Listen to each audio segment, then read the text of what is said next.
മണ്ണിനടിയിൽ കിടക്കുന്ന വിത്തിനെ ദൈവം സൂര്യനിലൂടെയും മണ്ണിലൂടെയും വെള്ളത്തിലൂടെയൊക്കെ അതിനെ പോഷണം നൽകി പരിപോഷിപ്പിച്ച് വളർത്തും.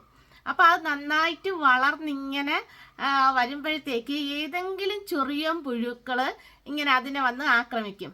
ആക്രമിക്കുന്ന സമയത്ത് അതിനൊരു വിഷമമൊക്കെ തോന്നും. എങ്കിലും അത് അതിനെ അതിജീവിച്ച് വീണ്ടും നന്നായിട്ട് വളരും. വളർന്ന് വലുതായി നല്ല വളർന്ന് പന്തലിച്ച് അതിൽ നല്ല ഫലങ്ങളൊക്കെ കിട്ടും. ഈ ഫായും ബായും തമ്മിൽ എപ്പോഴും പ്രശ്നമാണ്. അപ്പോൾ പഴങ്ങൾ, അതായത് ഒരു മാവാണെങ്കിൽ മാങ്ങ അല്ലേ, നിറഞ്ഞു നിൽക്കും. അപ്പോഴത്തേക്ക് വീണ്ടും കുറേ എണ്ണം വരും. എന്തിനെ? കല്ലെറിയാൻ വേണ്ടിയിട്ട്. അപ്പോൾ എന്നിട്ട് മാമ്പഴത്തിനെ കഴിച്ചിട്ട് വീണ്ടും അതിൻ്റെ ആ വിത്തിനെ മണ്ണിലേക്ക് ഇടും. അപ്പോൾ വീണ്ടും എന്ത് ചെയ്യും? അത് പുതിയ തൈകളായിട്ട് വീണ്ടും വളർന്ന് പന്തലിക്കും.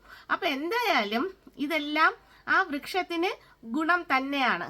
അല്ലാണ്ട് ഈ ആദ്യം ഇങ്ങനെ വളർന്നു വന്നപ്പോഴത്തേക്ക് ഈ ചെറിയ പുഴുക്കൾ വന്ന് ആക്രമിച്ചപ്പോഴത്തേക്ക് അയ്യോ പേടിച്ച് പിന്നെ വളരാതെ അങ്ങ് മുരടിച്ച് നിന്നിരുന്നെങ്കിൽ അതിന് പിന്നെ വളർന്ന് പന്തലിക്കാൻ പറ്റുമായിരുന്നോ?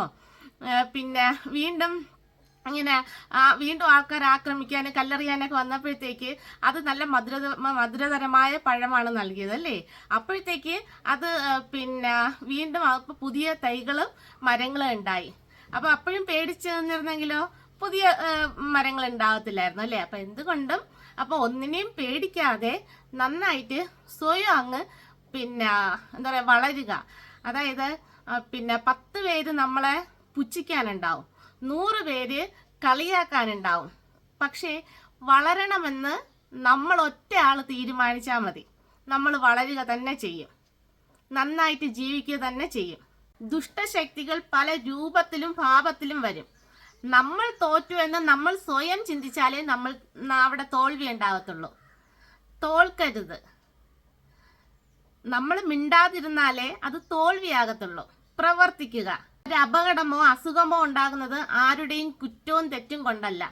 പക്ഷേ നമ്മൾ എങ്ങനെ ആയിരിക്കുന്നോ ആ സാഹചര്യത്തിൽ നമ്മൾ ഒന്നും ചെയ്യാതെ മിണ്ടാതെ മൂലയ്ക്ക് ഈ നാട്ടുകാരത്തി പറഞ്ഞതുപോലെ വല്ല പിച്ചയും കിട്ടുന്നത് തിന്നോണ്ട് മൂലയിലിരിക്കണം എന്ന് പറഞ്ഞതുപോലെ മൂലയിലിരുന്നാൽ അവിടെയാണ് നമ്മുടെ തോൽവി.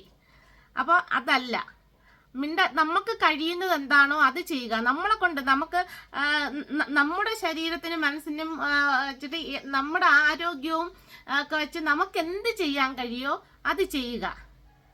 എന്നാലേ നമുക്ക് വിജയം ഉണ്ടാകുള്ളൂ. പൂർണ്ണമായ ആരോഗ്യവും എല്ലാം ഉണ്ടായിരുന്നിട്ടും ഒന്നും ചെയ്യാൻ കഴിയാതെ അല്ലെങ്കിൽ ഒന്നും ചെയ്യാതെ വീട്ടിലെ മറ്റുള്ളവരുടെ കാശിന് തിന്ന് ഇരുന്നിട്ട് മറ്റുള്ളവരെ ചെന്ന് ചൊറിയാനും മാന്താനും പോയി ഇരിക്കുന്നവരെ പോലെ ആകാതെ കഴിയുന്ന നമ്മളെ കൊണ്ട് ആരോഗ്യത്തോടെ എന്തൊക്കെ ചെയ്യാൻ കഴിയുമോ അതൊക്കെ നമ്മൾ ചെയ്യുക. അപ്പോഴേ നമുക്ക് വിജയം ഉറപ്പായിട്ടും ഉണ്ടാകും.